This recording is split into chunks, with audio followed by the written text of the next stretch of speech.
Ladies and gentlemen, welcome back. We're live here at KubeCon Amsterdam 23. My name is Robert. I am head of community evangelism here at SUSE, part of the community by SUSE. And I'm joined by Sean from Kubecost. Sean, welcome to the show. Thanks, Rob. Appreciate you having me here. All right, so how's KubeCon treating you?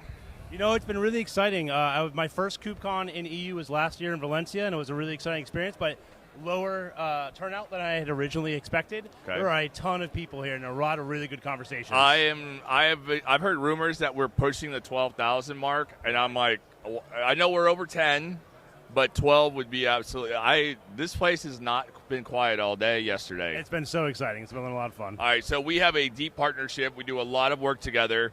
What's going on with you guys this year? So from a Kubecost perspective, right, we got two. We got Opencost and Kubecost. Kubecost, our main commercial product. Mm-hmm. We've been focusing a lot on governance. So Okay. making sure different business units has visibility into their budgets, what they're spending in Kubernetes, as well as giving them the ability to take action automatically from our platform. Awesome. And you brought slides today. What do you want to talk about Just with a these? few. Okay. Well, I want to focus a little bit because it is KubeCon, it's the NCF hosted event, right? I want to make sure there's some awareness about Opencost, open source project that we're collaborating on together. Yes, right? we are. A lot of really good partners here. I can shift a little bit to that slide here. Contributors from the big hyperscalers as well as SUSE, Adobe, and other large enterprise organizations. Nice. So Opencost, that model wasn't just you guys coming up with it. Everybody, there's input from other companies, right? Yes, lots of contribution from large companies as well as just open source contributors all around the world. Okay, all right. Now, does Opencost or Kubecost have any big announcements here this week?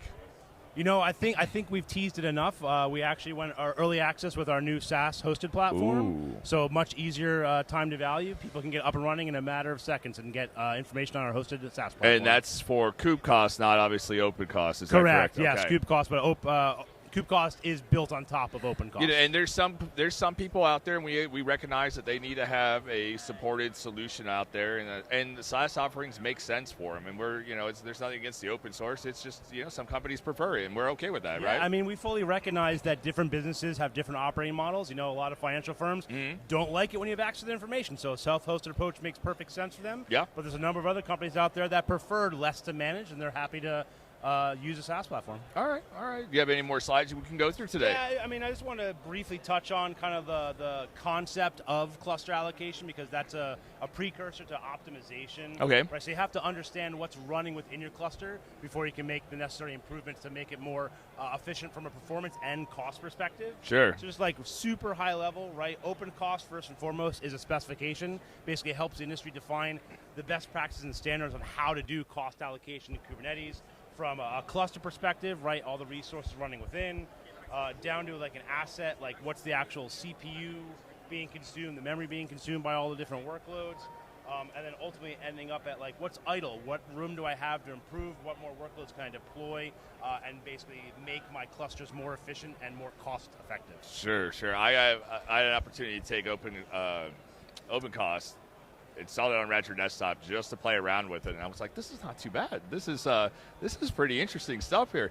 And as a developer, I don't really care about cost. But as a manager, I would want to care about cost.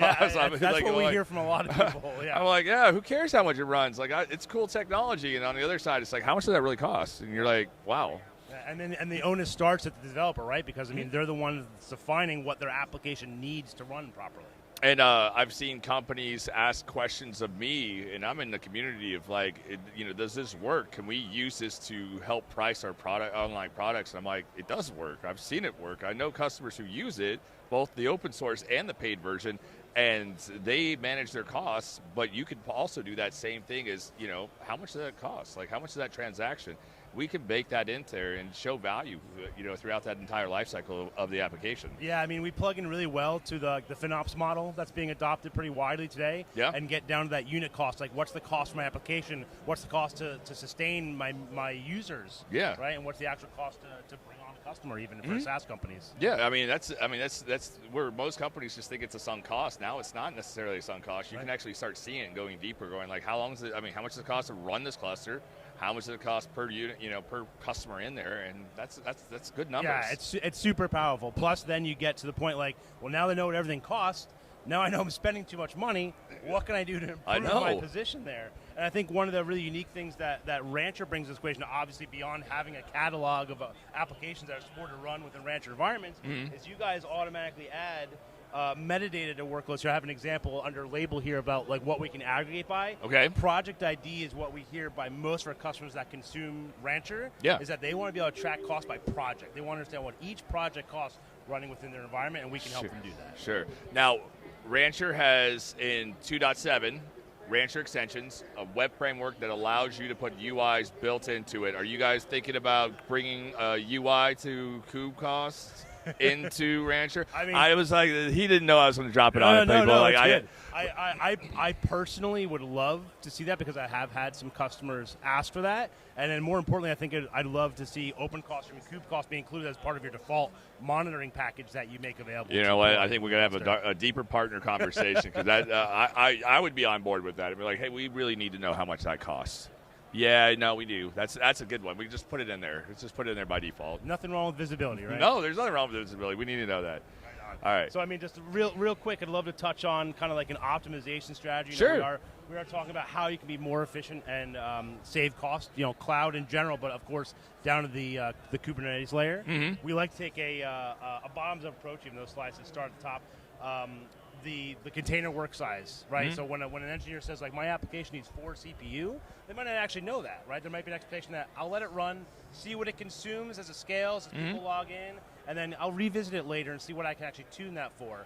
We can help them make that assumption or those assertions based on what the actual metrics are showing. So awesome. we say, hey, you're only using 500 millicores. Let's turn that down a little bit and save you some money, or make room to deploy more workloads within the cluster. Wow.